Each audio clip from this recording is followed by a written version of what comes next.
বাংলাদেশে এবং বাংলাদেশের বাইরে পৃথিবীর বিভিন্ন প্রান্তে যেখান থেকে চ্যানেল আই দেখছেন আপনাদের সকলকে সাদর আমন্ত্রণ তৃতীয় মাত্রা দেখবার জন্য সাম্প্রতিক নানা বিষয় নিয়ে আলোচনার জন্য আমার সঙ্গে স্টুডিওতে রয়েছেন আমার ভাই বসে আছেন বাংলাদেশ জাতীয়তাবাদী দল বিএনপি দলীয় সাবেক সংসদ সদস্য শাহ নুরুল কবির শাহীন এবং আমার ডানের রয়েছেন সাংবাদিক এস.এম. রাশেদুল ইসলাম। স্বাগত আপনাদের দুজনকেই তৃতীয় মাত্রায়। আপনাদের দুজনের কাছে আমার যেটা বোঝার বা জিজ্ঞাসা সেটা হচ্ছে যে নির্বাচনী একদিকে আশাবাদ দেখছি আমরা, নির্বাচনী ট্রেনে বিএনপি উঠে পড়েছে, একটা আবহ তৈরি করতে পেরেছে নির্বাচনের, যে অনিশ্চয়তাটা বিএনপির এই প্রার্থিতা ঘোষণার আগে ছিল। কিন্তু একই সঙ্গে বিএনপির অভ্যন্তরীণ মনোনয়ন নিয়ে জটিলতা, জামাতের দাবিতে যে অনড় থাকে এবং তারা বলছে যে তারা ঢাকাকে অচলও করে দিতে পারে, এবং জামাত বিএনপির যে বৈরিতা এখন যে পর্যায়ে গিয়ে ঠেকেছে, এবং সেই সঙ্গে আওয়ামী লীগও ইতিমধ্যেই কর্মসূচি এটা ঘোষণা করেছে। এই প্রথমবারের মতো তারা বড়, তাদের ভাষায় আর কি বড় কোনো কর্মসূচি ঘোষণা করলো। তো সব মিলিয়ে আসলে কি মনে হচ্ছে, নির্বাচনটি কি অনিশ্চয়তার দিকে যাচ্ছে, না এখান থেকে আসলে এটা একটা সাময়িক কিছু? ধন্যবাদ জলিল ভাই, ধন্যবাদ দর্শক শ্রোতাদের তৃতীয় মাত্রার। আসলে আপনার যে কথাগুলো, তিন চারটা প্রশ্ন একসঙ্গে আর কি, তার ভিতরে মূলত যেটা হচ্ছে আমাদের মূল টার্গেট হচ্ছে নির্বাচন। যেভাবেই হোক, যে কোনো মূল্যে, যে কোনো পরিস্থিতিতে আমাদের নির্বাচন অনুষ্ঠিত করা বর্তমান সরকারের দায়িত্ব। এবং এই ফেব্রুয়ারির প্রথমার্ধে নির্বাচন হবে, এই কথাটা কিন্তু অনেক অনেক অনেক চেষ্টার পর কিন্তু এই কথাটা সরকার প্রকাশ করেছেন। যদিও এর আগে বলেছেন ডিসেম্বর থেকে জুলাইয়ের ভিতরে, জুনের ভিতরে, কিন্তু এখন একটা নির্ধারিত টাইম হয়েছে। তারপরেও আপনি যেটা বললেন যে এই জামাতে ইসলাম সহ আরও তার সাথে আরও কয়েকটি কিছু দল এবং আমাদের নতুন সংগঠন এনসিপি, তারা সহ কিন্তু এই নির্বাচনের কথা বলছে। তারাও একটা শক্ত অবস্থান নিয়েছে যে জুলাই সনদে কোনো নোট অফ ডিসেন্ট কিছু থাকতে পারবে না। এই যে বিষয়গুলো, এইগুলোতে কিন্তু মানে তারা বলতেছে জুলাই সনদে কোনো নোট অফ ডিসেন্ট অ্যাকসেপ্ট করা হবে না, গ্রহণ করা হবে না। এবং জামাতে ইসলাম বলতেছে যে এই গণভোট আগে হইতে হবে। এবং কিছুদিন আগে এনসিপিও কিন্তু এই গণভোটের পক্ষে ছিল, এখনও যে পক্ষে নাই সেটা না। তারা বলতেছে যে যেটা এই নির্বাচনের দিনও হইতে পারে, আগেও হইতে পারে।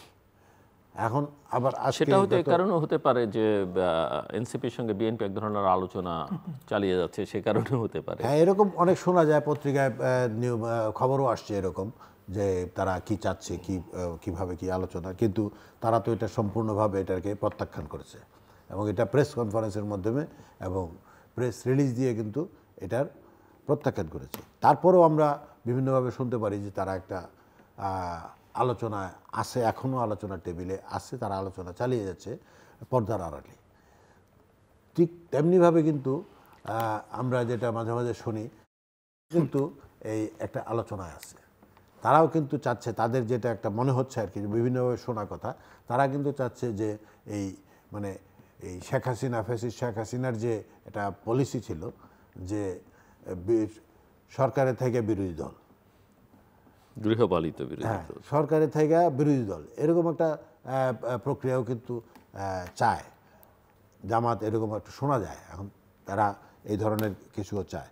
এখন যে সময়টা আমাদের হাতে আছে, সেই সময়টার ভিতরে কিন্তু অনেকগুলো কাজ আমাদের করতে হবে, সরকারের অনেক কিছু করতে হবে। কিন্তু সাধারণ মানুষের ভিতরে, এবং এটা আমি মনে করি, আমি যা দেখি যেটা আর কি, আপামর মানুষ, সাধারণ নাকি আপামর মানুষের ভিতরে, সব ধরনের, সব শ্রেণীর মানুষের ভিতরে কিন্তু এই নির্বাচন নিয়ে একটা উৎকণ্ঠা আছে, সন্দেহ আছে যে এটা আদৌ হবে কিনা।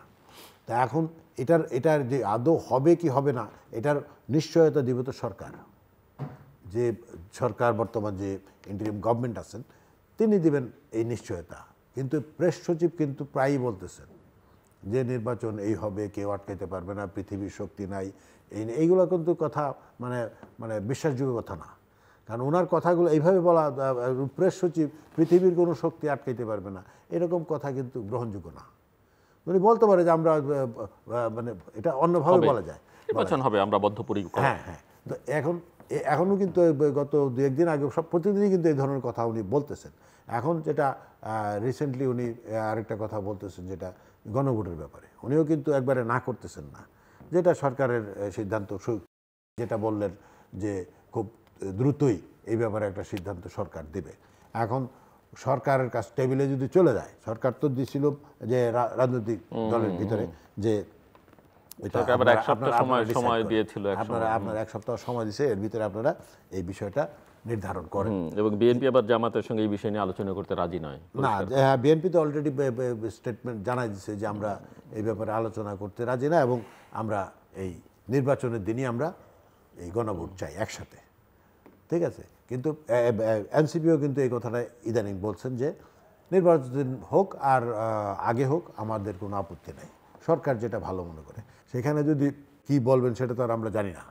কারণ সরকার যদি এখানে গণভোট আগে চায়, তাহলে কিন্তু সময়টা খুবই খুবই খুবই একটা মানে নাজুক সময়। এখানে যদি বিএনপি যেটা চাইতেছে, এবং বিএনপি হচ্ছে বর্তমান বাংলাদেশের সর্ববৃহৎ দল, এবং বিএনপি আপনি যেটা বললেন যে রাজপথে যদি জামাতের সাথে আমরা মানে যদি লড়তে হয়, মানে অর্থাৎ জামাত যদি পক্ষে থাকে আমাদের বিপক্ষে, মানে আমরা তো বিপক্ষে, বিভিন্ন দলের নেতারা তো সংঘর্ষের কথা বলছেন, যে এরকম বলতেছেন সংঘর্ষের কথা। এটা তো সংঘর্ষের কিছু না। সংঘর্ষ তাদের দাবি নিয়ে তারা রাজপথে থাকবে, আমাদের দাবি নিয়ে আমরা রাজপথে থাকবো। আমরা তো 16 বছর 15 বছর 17 বছর তো রাজপথেই ছিলাম, এখনও আছি। তো এটা নিয়ে কিন্তু সরকারই আমার মনে হচ্ছে সরকারের সদিচ্ছার অভাব আছে, সরকারের সদিচ্ছার অভাব আছে। এই যে জনমনে যে সন্দেহটা সৃষ্টি হচ্ছে, এই সরকারের বিভিন্ন আচরণে, বিভিন্ন কর্মকাণ্ডে কিন্তু এই জিনিসগুলো মনে হচ্ছে। এবং আমি মনে করি যে সরকার দ্রুত এই বিষয়ে একটা সিদ্ধান্ত নেবেন, এবং আমাদের যে আপামর অর্থাৎ সকল শ্রেণীর মানুষের ভিতরে যে একটা উৎকণ্ঠা যে এই নির্বাচনটা ফেব্রুয়ারিতে হবে কিনা, এই বিষয়টা আরও পরিষ্কার করা দরকার বলে মনে করি। জি, ধন্যবাদ। মিস্টার রাশিদুল ইসলাম, একই বিষয় আপনার কাছে আমার জানবার,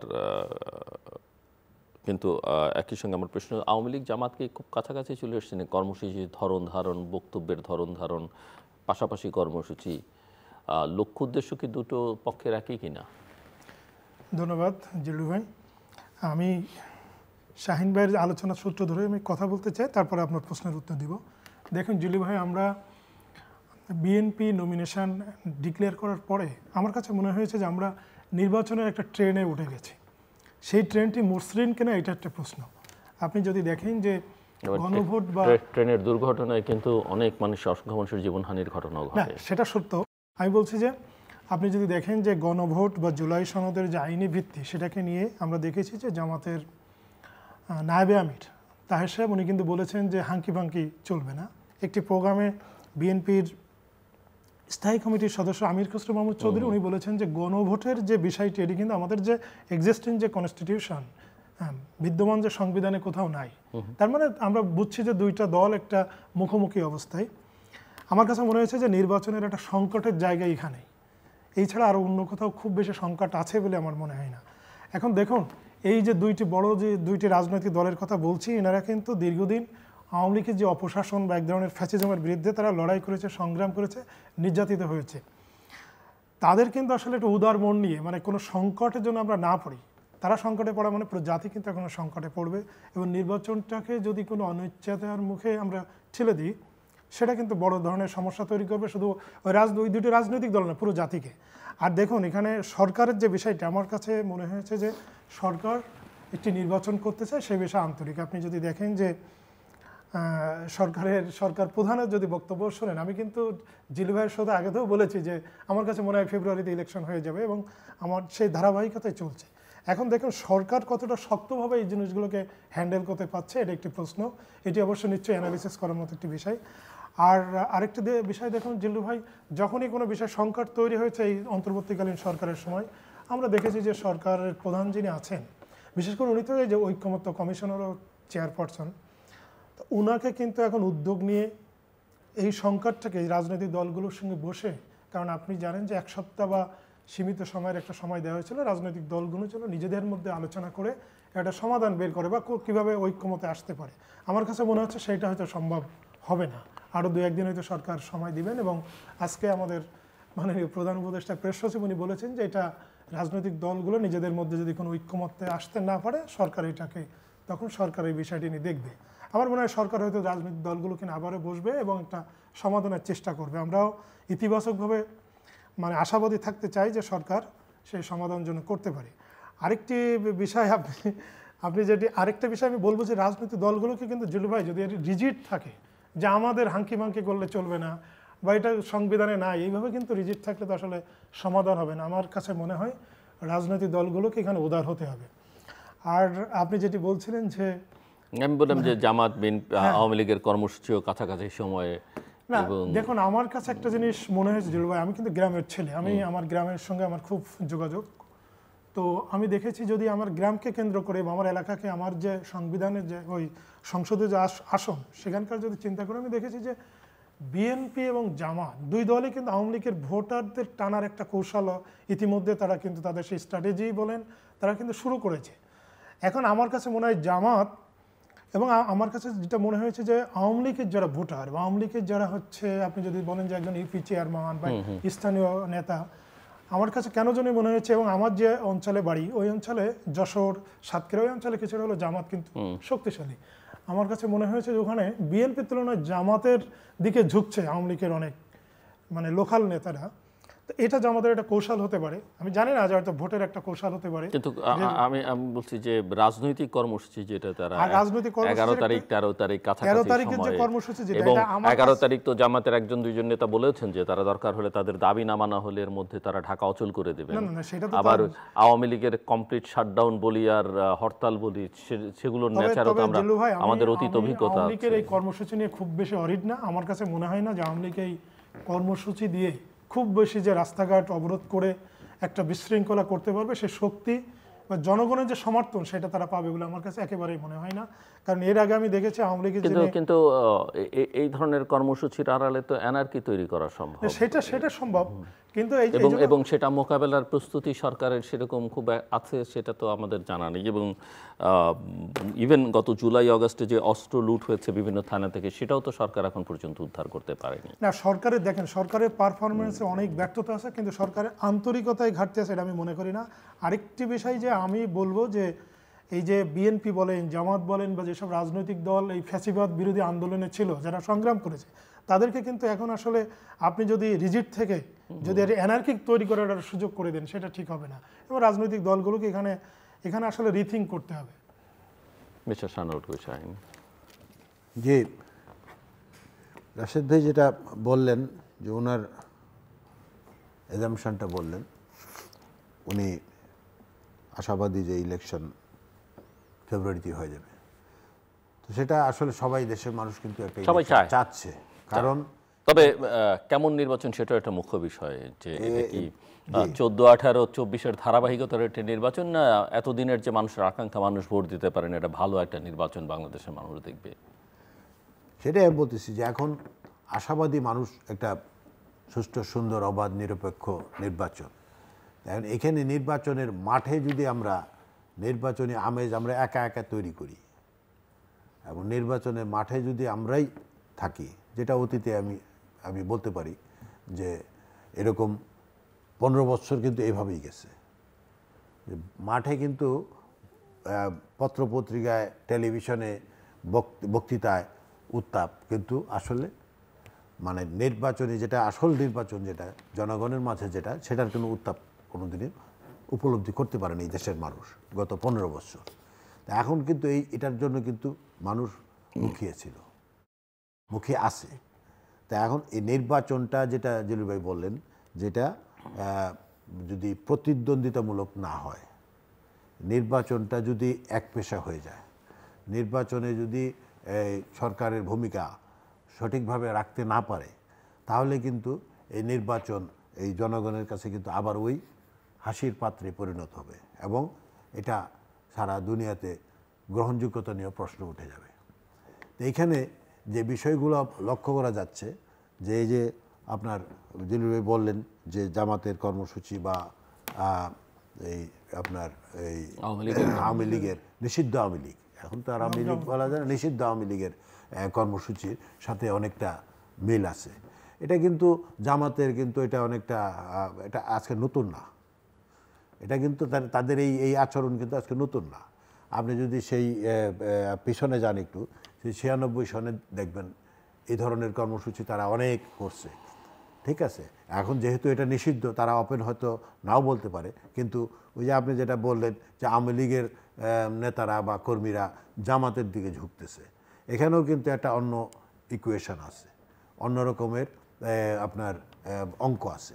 তো এইগুলো সরকারের চাইতে আমাদের দলীয়ভাবে যদি এইভাবে আমরা মোকাবেলা না করতে পারি, বা দলীয়ভাবে যদি আমরা এইগুলো জিনিসগুলো উদ্ঘাটন করে আমরা সঠিক তথ্যটা যদি না পেতে পারি এবং মানুষের কাছে, সাধারণ মানুষের কাছে এইভাবে নিয়ে যেতে না পারি, তাহলে কিন্তু নির্বাচনে গ্রহণযোগ্যতা অনেকটা কমে যাবে। আর এই নির্বাচন মানেই তো প্রতিদ্বন্দ্বিতা।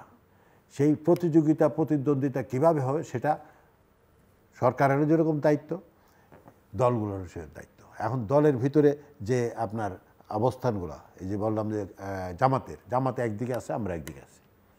আবার এনসিপি যদিও তেমন কোনো বড় দল বলে এখন ওইভাবে তারা এখনো রেজিস্ট্রেশনও হয়নি, রেজিস্ট্রেশনই হয়নি, তারা মাত্র কলি ফুটছে, তো কলি নিছে, ফুটবে কলি।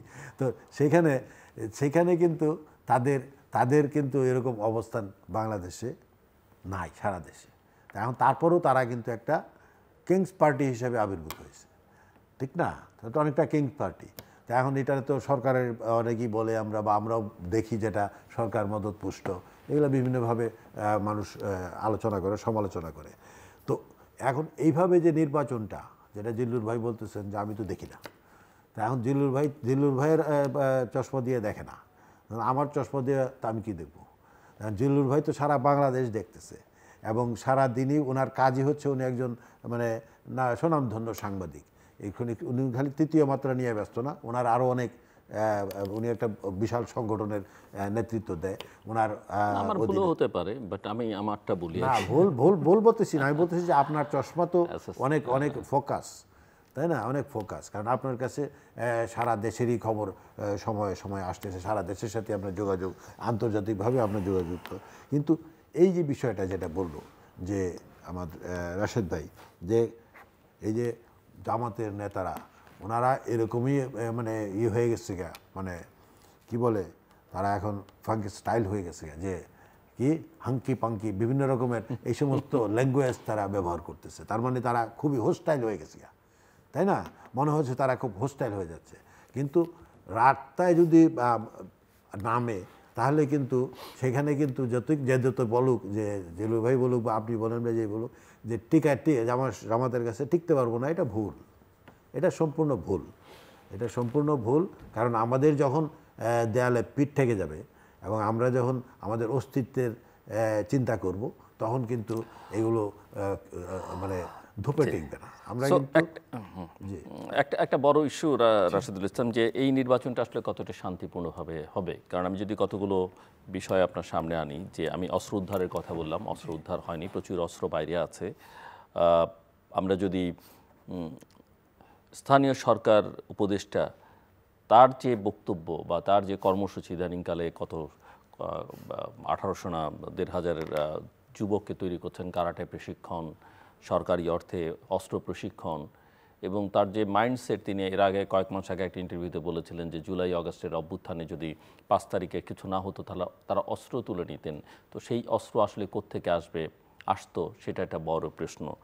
জামাত একদিকে, জামাতকে সবাই চেনেন, অন্যদিকে আওয়ামী লীগ আরেকদিকে, অন্যদিকে বিএনপির তার অভ্যন্তরীণ যে এত আর্লি নমিনেশন দেয়, অনেক অ্যাসপিরেন্ট আছেন, এবং অভ্যন্তরীণ যে কোন্দলের ইস্যু, এবং ইতিমধ্যেই দেখেছেন দেশের বিভিন্ন স্থানে বিক্ষিপ্ত কিছু ঘটনা ঘটেছে। চট্টগ্রামে গোলাগুলি হয়েছে, রাউজানে একজন মারা গেছেন, ক্যান্ডিডেট পর্যন্ত গুলিবিদ্ধ হয়েছেন।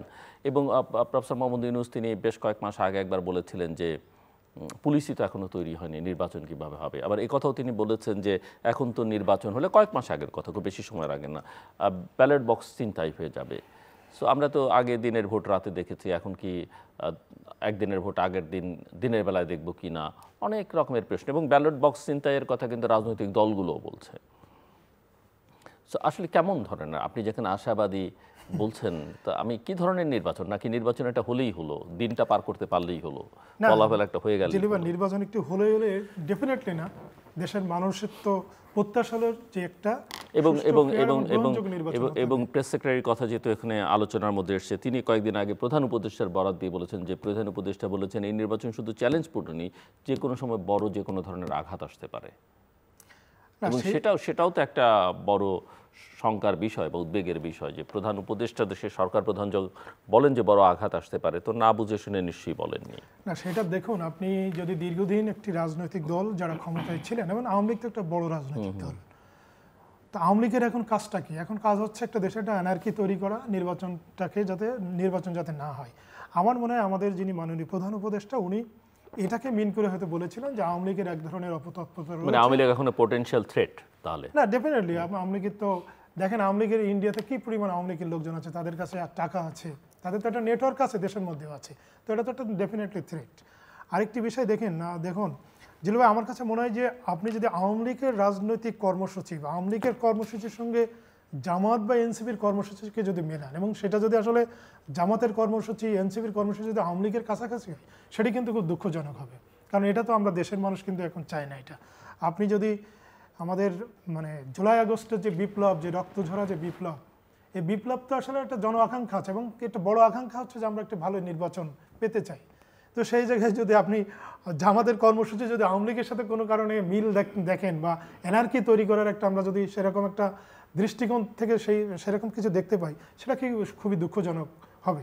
এই জন্য আমার কাছে মনে হয় যে ওই কোনো হাঙ্কি ওই কাছাকাছি কর্মসূচি, তো এটার আবার একটা সুবিধা দুই পক্ষই হয়তো নিতে পারে, অ্যাডভান্টেজ আর কি। সেটা হচ্ছে যে জামাত কিছু করলো আওয়ামী লীগ বলবে এটা জামাত করেছে, বা জামাত কিছু করে বলতে পারবে আওয়ামী লীগের উপরে চাপিয়ে দিতে পারবে, আওয়ামী লীগ জামাতের উপরে চাপিয়ে দিতে পারবে। কাছাকাছি করার একটা সুবিধাও আছে। না, সেটা জানেন, জামাতের বিরুদ্ধে যেমন অনেকেরই অভিযোগ আছে যে যদি এই সরকার যদি আরো বেশ কিছুদিন থাকে, বা নির্বাচনটা যদি বিলম্বিত হয়, তাহলে জামাত যে পাওয়ার এনজয় করছে এখন, মানে সরকারের স্টেক হোল্ডার বলা হচ্ছে, তাহলে পাওয়ার এনজয় আরো 2 মাস পাওয়ার এনজয় করবে, এবং তাদের ঘর গোছাতে আরো সুবিধা হবে। হ্যাঁ, এখন ঘটনা হয়েছে যে এটা তো দেশের মানুষ চায় না। এখন জামাত কিন্তু আলটিমেটলি রাজনৈতিকভাবে এতে সুবিধা করতে পারবে না। আমার কাছে মনে হয় জামাতের প্রতি কিন্তু যাই বলেন, জামাতের এক ধরনের এখন স্বর্ণযুগ চলছে, সেটা শুধু যে পাওয়ার এনজয় করে না। আমার কাছে মনে হয়েছে ওভারঅল যদি দেখেন যে জামাতের যে ভোটের রেশিও আগে যেটা ছিল, জামাতের ভোট কিন্তু অনেক বেড়েছে। এই জন্য আমার অবজারভেশন আর কি।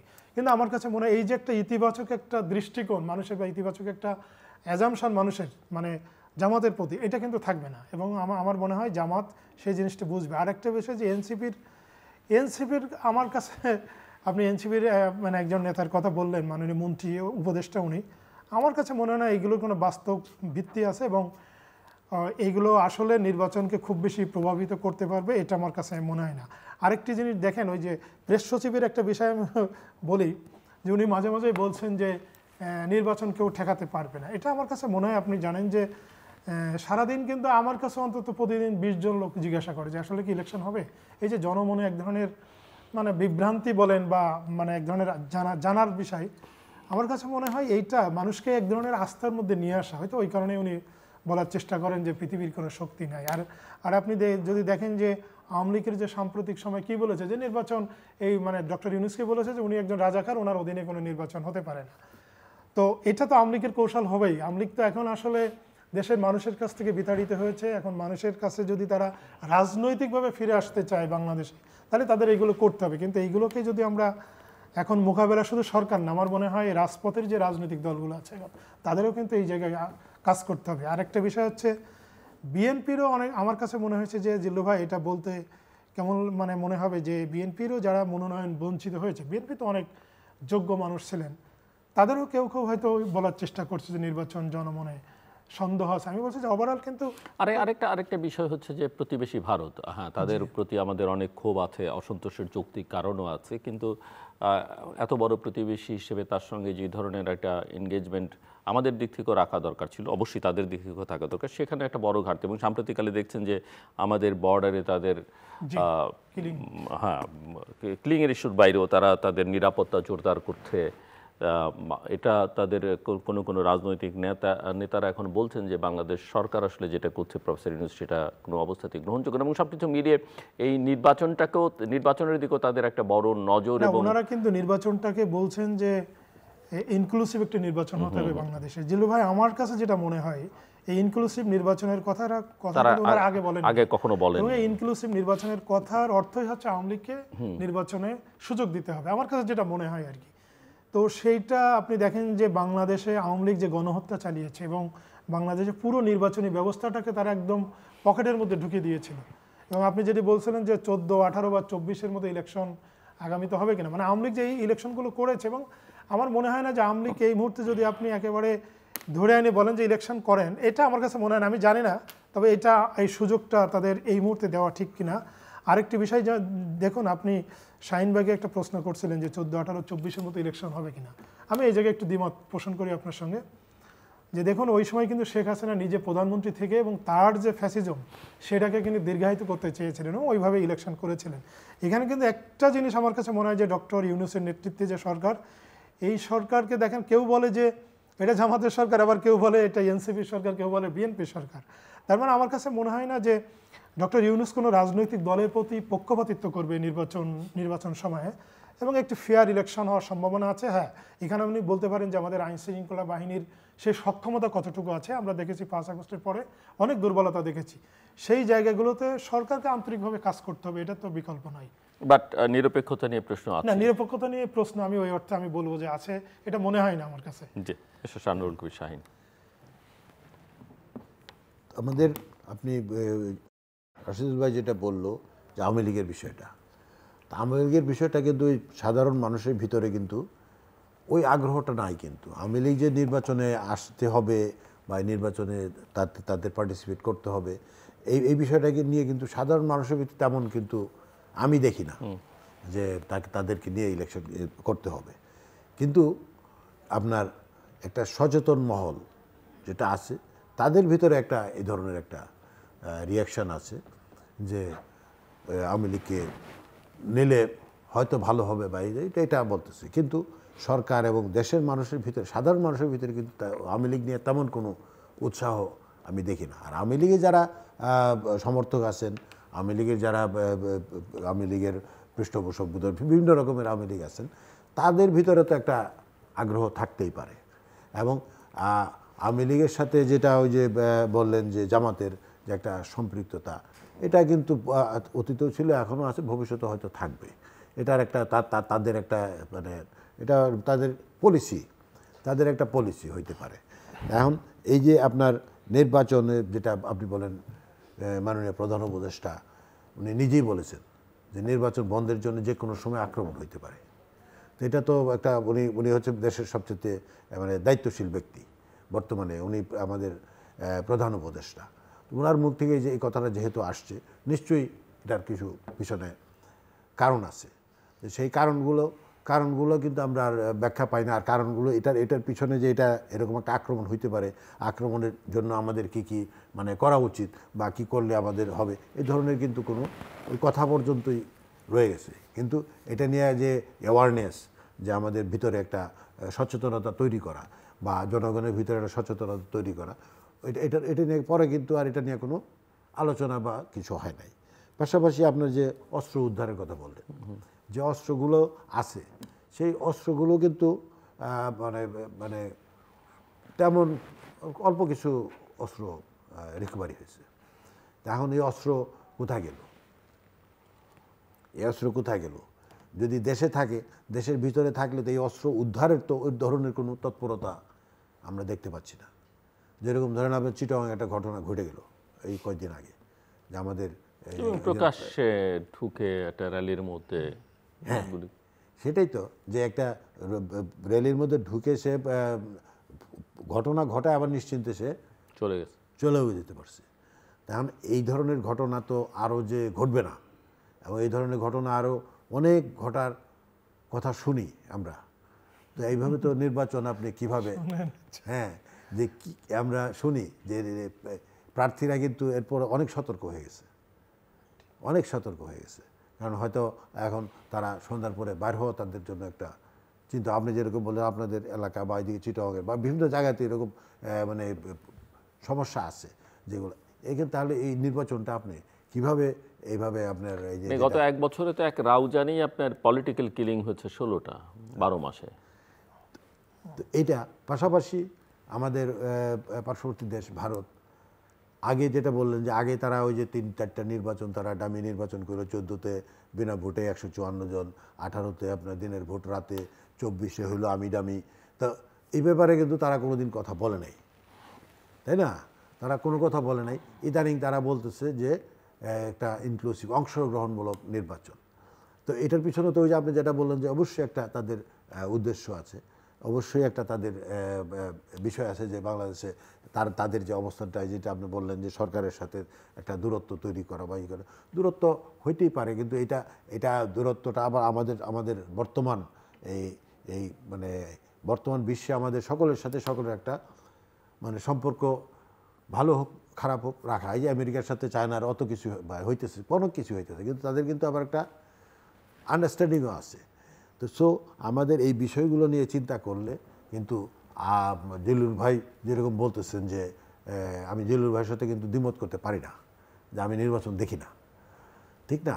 তো এই বিষয়গুলো যত দ্রুত আমাদের কাছে আসবে সমাধানের জন্য, আমরা যখন দেখব যে আমাদের কাছে মানে ভিজিবল হবে যে অস্ত্র উদ্ধারের জন্য একটা পরিকল্পনা হয়েছে, এইভাবে অস্ত্র উদ্ধার চলছে, হ্যাঁ, এইভাবে সন্ত্রাসী ধরার জন্য যারা এই ধরনের কর্মকাণ্ডের সাথে জড়িত, সন্ত্রাসী ধরার জন্য কোনো কিছু কিন্তু আমরা ভিজিবল পাচ্ছি। হ্যাঁ, এখন পর্যন্ত তো ওই যে ডিসি নিয়ে বিতর্ক চলছে, প্রশাসনে কারা নির্বাচনী দায়িত্ব পালন করবেন সেটা নিয়ে নানা রকমের বিতর্ক চলছে। ইলেকশন কমিশন এখন পর্যন্ত কতখানি সেটেল, মানে একটা দলের দাবির প্রেক্ষিতে তাকে একটা নির্বাচনী প্রতীক, সেটা কলি ঢুকি হোক আর যেভাবেই হোক সেই সিদ্ধান্ত দিতে হলো। এটা তো ইলেকশন কমিশন কখনো একটা দলের দাবির প্রেক্ষিতে কোনোদিনই অতীতে করেনি, করতে পারে। এনসিপি তো বহুদিন যাবৎ বলতেছে এই ইলেকশন কমিশন নিরপেক্ষ না, এবং এখানে গণিমতের মাল এর মতো আওয়ামী লীগ, বিএনপি এবং জামাত সব ভাগ করে নিয়েছে। দেখুন ভাই, এনসিপির কিন্তু হচ্ছে ইলেকশন কমিশনের বিষয়ে অভিযোগ কি, যে ইলেকশন কমিশন বিএনপি পন্থী আর কি, বিএনপি পন্থীর লোকজন ওখানে। আমি ওভারঅল বলছি, কিন্তু দেখেন যে জামাত আবার বলছে যে এখানে বিএনপির লোকজন, আবার বিএনপি বলছে জামাতের লোকজন, মানে আমি বলছি যে ওভারঅল না, কিন্তু আর এইরকম একটা সরকার যে খুব বেশি একটা পলিটিক্যাল সরকারের মতো শক্তিশালী হবে বিষয়টা তো তা না। না, বিএনপি জামাত তো আপনার নির্বাচন কমিশনকে মানে বলতেছে না যে এটা নিরপেক্ষ না, তাই না? না, ঠিক না? জামাতও বলতেছে না যে এটা নিরপেক্ষ না, বিএনপিও বলতেছে না নিরপেক্ষ না, কিন্তু শুধু এনসিপি বলতেছে। কিন্তু এটার পিছনেও তো একটা কারণ। আমার মনে হয় হচ্ছে এই শুধু সরকারেরকে যদি দায় চাপিয়ে না চাপিয়ে, আমার মনে আমি যেটা বলার চেষ্টা করেছি যে বিএনপি বা জামাত, এই দুইটি বড় রাজনৈতিক দল যারা হচ্ছে এই দীর্ঘদিন নির্বাচন থেকে দূরে ছিল, নির্যাতিত হয়েছে, যাদের পরিবার ছাড়া থাকতে হয়েছে, কারাগারে থাকতে হয়েছে, আমি বলছি যে আপনাদের কিন্তু এই যে এই সময়টায় আমরা একটা সন্ধিক্ষণের মধ্যে আছি, এটা যদি মিস করি আসলে কিন্তু একটা সংকটের মধ্যে চলে যাব। সেই সংকটটা শুধু রাজনৈতিক দলগুলোর জন্য না, মানে বিএনপি জামাতের জন্য না, দেশের মানুষের জন্য। এই জন্য আপনাদের একটু খোলা মনে কথা বলতে হবে, উদার হয়ে কিন্তু একটা সলিউশনে আসতে হবে। এখানে সরকার কতটুকু করতে পারবে সেটা আমিও বুঝি, জিল্লু ভাইও জানাই। সরকার জাহামরি কিছু করে দেবে, এটা জোর করে কিছু করে দিতে পারবে সরকারের তো কিছু আপনার বিষয় যেগুলা, যেরকম আপনার জুলাই সনদ নিয়ে যে আপনার দীর্ঘ আপনার বহু মাস, এখন তো যে জুলাই এনসিপির তো আবার ওই গণভোট নিয়ে যাই বলুক, জুলাই সনদের আদেশ সেটা দ্রুত দিতে হবে, তারা এটা বাস্তবায়ন করতে এবং চাচ্ছে, সেই আদেশ দেখে তারা ওখানে স্বাক্ষর করবে, সেটাও বলছে।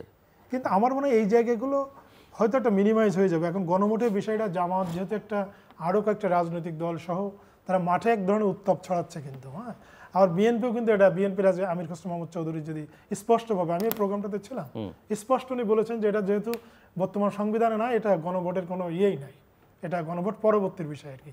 সো এই যে একটা রাজনৈতিক উত্তাপ রয়েছে তো মাঠে, আমি বলছি এখানে শুধু সরকারকে দায় চাপালে হবে না। এখানে সরকার কি, আমার আপনার সবার সরকার, বিএনপির সরকার, জামাতের সরকার আর কি, তাই না, এনসিপির সরকার। সো এই সলিউশনটা আমার মনে রাজনৈতিক দলগুলোকে উদার হয়ে আসতে হবে। নাহলে এই যে সংকট, আপনি যদি এই নির্বাচনটাকে একটা অনিশ্চয়তার মুখে ঠেলে দেন, একটা মানে ঝুঁকির মধ্যে ফেলে দেন, তাহলে আমার মনে হয় সেটা দেশের জন্য খুবই খারাপ হবে। বিএনপি যে প্রস্তাবটা দিয়েছে সেটা হচ্ছে যে ভোটের দিন, জাতীয় নির্বাচনের দিন এটা একসাথে। এবং আমার তো মনে হয় এবং এটা তো এনসিপি যৌক্তিক। এটাতে রাজি, শুধু জামাত এবং কিছু ইসলামিক দল ছাড়া এটা তো অধিকাংশ যৌক্তিক, রাজনৈতিক এটা দল তো এটাতে দাবিটা রাজি। তো বিএনপি যেটা বলছে সেটা তো যৌক্তিক, কোনো বিতর্ক নাই। কারণ জামাত যেটা বলতেছে যেটা আগে হইতে হবে, কেন হইতে হবে সেটা কারণ কি? খুব আগে হলে আমি তো মনে করি বিএনপিও কাজটা ঠিক করেনি, কারণ এই 48টা পয়েন্ট নিয়ে গণভোটের দাবি এটাও একটা অযৌক্তিক দাবি। আমি মানে অবৈজ্ঞানিক বিষয় আর কি আমার কাছে মনে হয়। আপনি 48টা বিষয়ে তো উনি 40টা একমত হতে পারেন, 8টা ভিন্ন মত থাকতে পারে, আমার 47টা একমত হতে পারে, একটা ভিন্ন মত থাকতে পারে। আসলে হ্যাঁ না ভোটটা দেওয়াটাও কঠিন। এটা তো একটা কোনো হতে পারে না আপনি জুলাই সনদকে সমর্থন করেন কি করেন না, ইয়েস নো। কারণ মানুষের তো প্রতিটা বিষয়ে একটা ভিন্ন মত থাকতে পারে, তো আপনি সেটা কিভাবে deal সেটাই করবেন? তো আপনার এখানে তো এই বিষয়টা মানে সরকার থেকেই এটা অপোজ করে দেওয়া উচিত ছিল আগেই। আমার মনে হয় সরকারের জায়গা থেকে জেলু ভাই যেটা সরকারের সমালোচনা যদি করি, এই যে না এখন কি তাহলে আমি একটু আবার জাস্ট একটু পেছনে ফিরে যাই। আপনার স্মরণ থাকবার কথা যে বেশ কয়েক মাস আগে সেনাপ্রধান জেনারেল ওয়াকুরুজ্জামান বলেছিলেন যে রাজনৈতিক দলগুলো আপনারা কাদা ছোড়াছুড়ি বন্ধ করেন, পরে অন্য কিছু হলে আমাদেরকে দায় দিতে পারবেন না, এবং দেশের স্বাধীনতা, নিরাপত্তা, সার্বভৌমত্ব বিপন্ন হতে পারে। তিনি কিন্তু এই কথা বলেছিলেন, আপনার স্মরণ থাকবার কথা। এবং এখন জাতীয় ঐকমত্য কমিশন ঐকমত্যের নামে একটা জিনিস প্রডিউস করলো, কিন্তু আসল জায়গায় দেখা যাচ্ছে যে এখন একেবারে ঐকমত্য তো অনেক দূরের কথা, একদম দা কুমড়া সম্পর্কে পরিণত হচ্ছে বিএনপি এবং জামাতের মধ্যে। ওদিকে সরকার এখন কোনো দায় নিচ্ছে না যে এটা আপনারা রিজলভ করেন, না হলে আমরা চাপিয়ে দিব।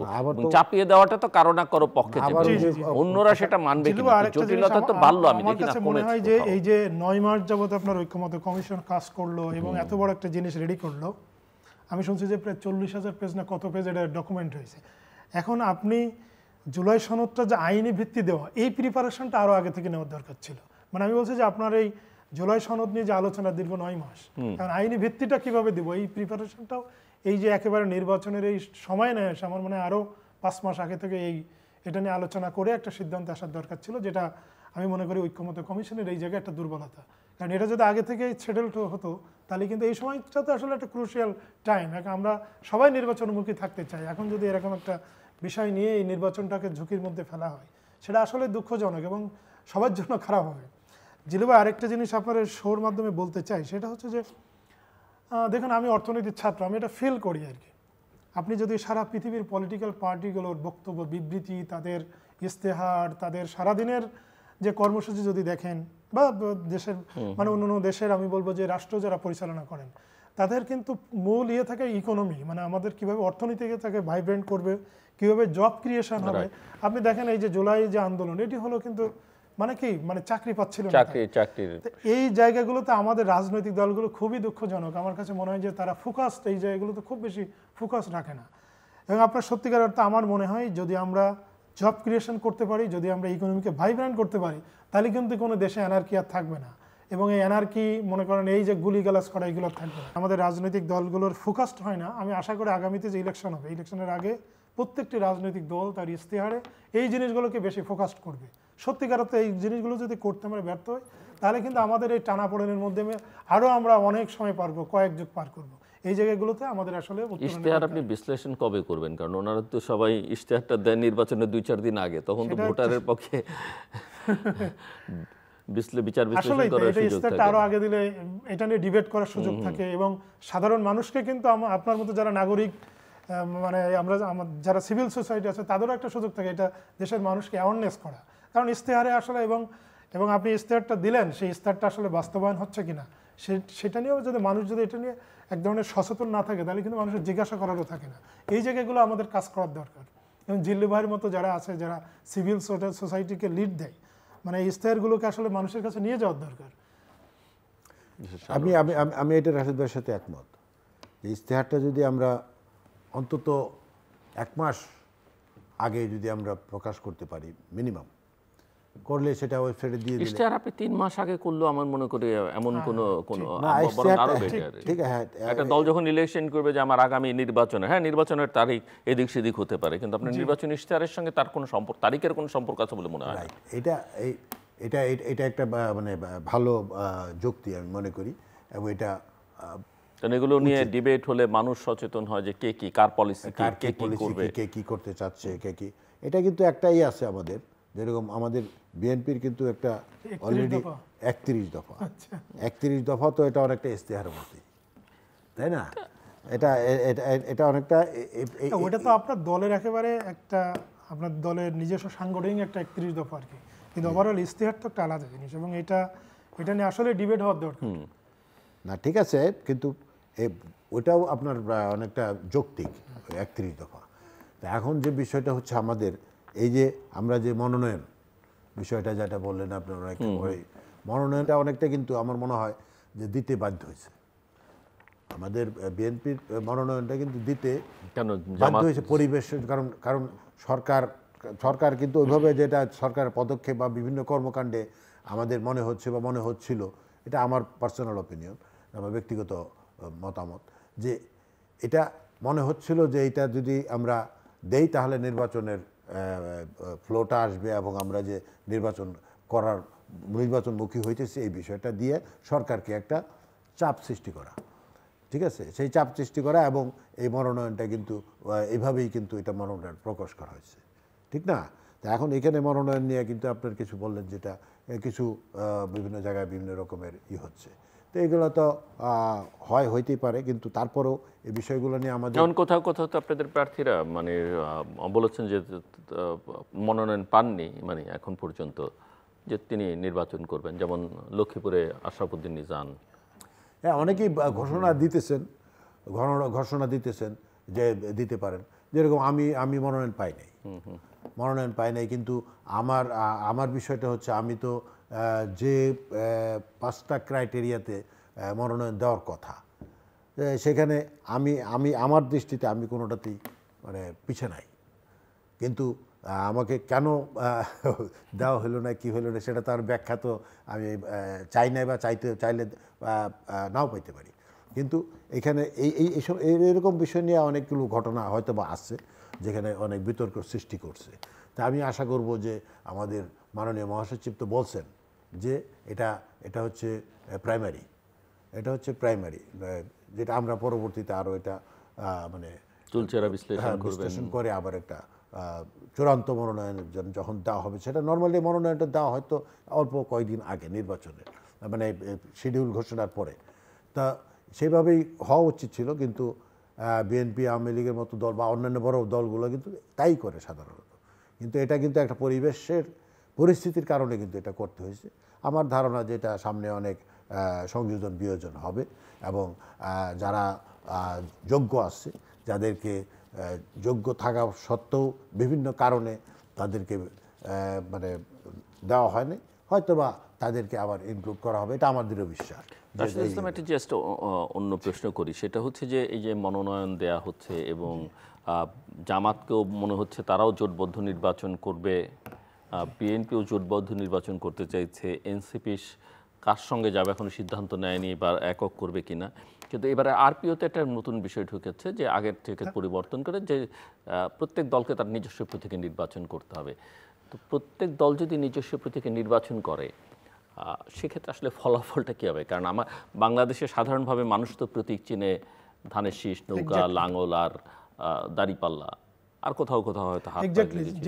সেই ক্ষেত্রে এই সিটগুলো আসলে এই যে বিএনপি যাদেরকে শরিক হিসেবে দিচ্ছে, তারা যত রাজনীতিতে বড় তারকাই হন না কেন ছোট দলের, এই সিটগুলো আসলে বিএনপি পাবে কিনা, বা জামাতের ক্ষেত্রে কী হবে, আমি সেটা একটু আপনার কাছ থেকে বুঝছি। আমার কাছে যেটি মনে হয়, বিশেষ করে বিএনপির ক্ষেত্রে কিন্তু এই ঘটনাটা আমার কাছে মনে হচ্ছে বেশি মানে এটারে কি বলে ভয়াবহ হবে। কারণ হচ্ছে ধানের শীষ আসলে একটা পপুলার প্রতীক।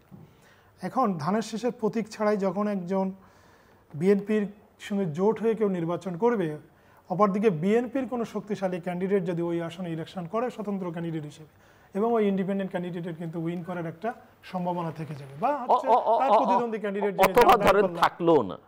মানুষ তো মার্কা খোঁজে, আমাদের দেশে তো মানুষের মানে লিটারেসি লেভেল যা, তাতে মার্কা খুঁজে তার পরিচিত মার্কা হয়তো অনেক সময় ভোট দেয়। ডেফিনেটলি ভাই, ডেফিনেটলি। এবং আপনার এইটা কিন্তু, তবে আমি যেটা শুনেছি জিলু ভাই, যে বিএনপি সহ আরও কয়েকটি রাজনৈতিক দলের পক্ষ থেকে মনে হয় এরকম একটা আবেদন করা হয়েছে, এবং ওটা মনে একটা কনসিডারেশনের মধ্যে আছে। আমি জানি না শেষ পর্যন্ত কী হবে, তবে এইটা কিন্তু এইরকম একটা ঘটনা ঘটবে আর কি, যে মার্কার কারণেই ওই জোটবদ্ধ ইলেকশন করা সেই জায়গায় হয়তো প্রত্যাশিত ফলাফল হয়তো হবে না। মিস্টার শানুল কবির শাহীন, রাহুল যেটা বলছেন যে যারা ইলেকশন করে আশরাফুদ্দিন নিজানের কথা বললেন, সে একজন এলাকায় খুবই খুবই জনপ্রিয় ব্যক্তি, খুবই জনপ্রিয় ব্যক্তি। এটা জোটের কারণে হয়তোবা এই আসনটা ছেড়ে দিতে হচ্ছে। এটা কিন্তু গত 18 সালে যে আমরা নির্বাচনে অংশগ্রহণ করেছিলাম ভোটে, তখনও কিন্তু আশরাফুদ্দিন নিজানকে এইটা স্যাক্রিফাইস করতে হয়েছিল। 18 সালে কিন্তু আমিও মনোনয়ন পেয়েছিলাম, কিন্তু আমাকেও কিন্তু স্যাক্রিফাইস করতে হয়েছিল জোটের কারণে, ঠিক আছে।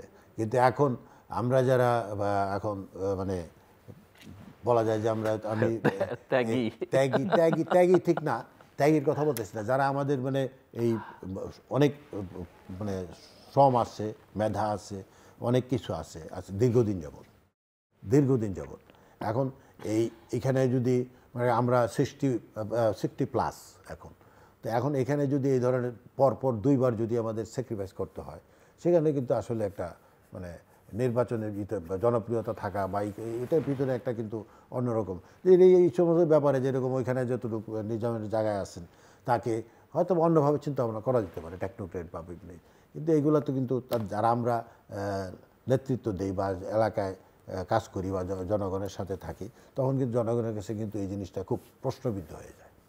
সো আমরা একেবারেই শেষে রাশিদুল ইসলাম ক্লোজিং রিমার্কস যা আলোচনা করলাম সেইটা ধরে অথবা এর বাইরেও যদি কিছু যোগ করতে চান। না, আমি যে আলোচনা যেটি করেছি এর মধ্যে থাকতে চাই জিলুবা, আমি বলবো যে আগামী দিনে আমরা নির্বাচনের একটা ট্রেনে উঠে গেছি এবং কোনোভাবে যে ট্রেনটি যেন মসৃণতা যেন নষ্ট না হয়। আমরা চাই যে একটি ভালো, সুন্দর এবং গ্রহণযোগ্য নির্বাচন হবে এবং শুধু যেন সে ওই শক্তিশালী একটা দল ক্ষমতা আসলে এমন না। আমি চাই একটি ভাইব্রেন্ট একটি পার্লামেন্ট হয় এবং হচ্ছে একটি ভাইব্রেন্ট একটি এটার বিরোধী দল যেন থাকে, তাহলে আমরা একটি গণতন্ত্রের চর্চার মধ্যে থাকতে পারবো। মিস্টার শানুল হোসেন, আমরা দৃঢ় বিশ্বাস করি যে নির্বাচন সঠিক সময়ে হবে, এটা আমাদের বিশ্বাস। যে যতই হাঙ্কি পাঙ্কি করুক বা বলুক সেটার তোয়াক্কা সরকার করবে না, এবং সরকারের মতো চলবে এবং একটা সুষ্ঠু, নিরপেক্ষ এবং মানে জনগণ যাতে তার ভোট যে মানে তার ইচ্ছা মতো প্রয়োগ করতে পারে, সেই পরিবেশটা সৃষ্টি হোক এবং সেই পরিবেশ সৃষ্টি করেই নির্বাচন হোক, সেটা আমাদের কাম্য। দর্শক অনুষ্ঠানের শেষ প্রান্তে আমরা সামাজিক যোগাযোগ মাধ্যম ফেসবুক, এক্স এবং ইউটিউবে তৃতীয় মাত্রা লাইভ স্ট্রিম হচ্ছে আপনারা দেখতে পারেন। টেলিভিশনের পর্দায় দেখতে না পারলে যে কোনো সময় যে কোনো স্থান থেকে ইউটিউবে তৃতীয় মাত্রা চ্যানেলটি সাবস্ক্রাইব করে এই পর্ব বা পুরনো পর্বগুলো আপনারা দেখতে পারেন। মিস্টার এস এম রাশিদুল ইসলাম এবং মিস্টার শানুল কবির শাহীন, অসংখ্য ধন্যবাদ আলোচনা অংশ নেওয়ার জন্য। দর্শক, নির্বাচনটা হোক আমরা সবাই চাই, আমার অতিথিরা তো জানি, এবং নির্বাচনটা হওয়া বাংলাদেশের জন্য অত্যন্ত জরুরি। ফেব্রুয়ারিতে তো বটেই, পারলে তার আগে হলো আমার মনে হয় অনেকেই আপত্তি করবেন না। তবে কেমন নির্বাচন চাই? নিঃসন্দেহে অবাধ, সুষ্ঠু, গ্রহণযোগ্য, অংশগ্রহণমূলক, অন্তর্ভুক্তিমূলক নির্বাচন আমরা চাই। দেশে বিদেশে গ্রহণযোগ্যতা পাক সেটা চাই। সেটা বোধহয় একটু বেশি আশা করা হবে বর্তমান বাস্তবতায়। সেই নির্বাচন আমরা দেখতে পারবো না, কিন্তু নির্বাচনের জন্য সবচেয়ে বড় চ্যালেঞ্জ যেটা হয়ে দাঁড়াচ্ছে সেটা হচ্ছে যে একটা শান্তিপূর্ণ নির্বাচন আসলে আমরা করতে পারবো কি না। আর শান্তিপূর্ণ নির্বাচন যেখানে জানমালের ক্ষতি হবে না, অশান্ত একটা পরিস্থিতি তৈরি হবে না, সেরকম নির্বাচন আমরা করতে পারবো কিনা, সেটাই এখন সবার জন্য সবচেয়ে বড় চ্যালেঞ্জ। আমরা আশা করি যে বাংলাদেশ এই চ্যালেঞ্জ মোকাবেলা করবার চেষ্টা করবে। আমাদের সঙ্গে থাকবার জন্য অসংখ্য ধন্যবাদ। আপনাদের সবার জন্য শুভকামনা।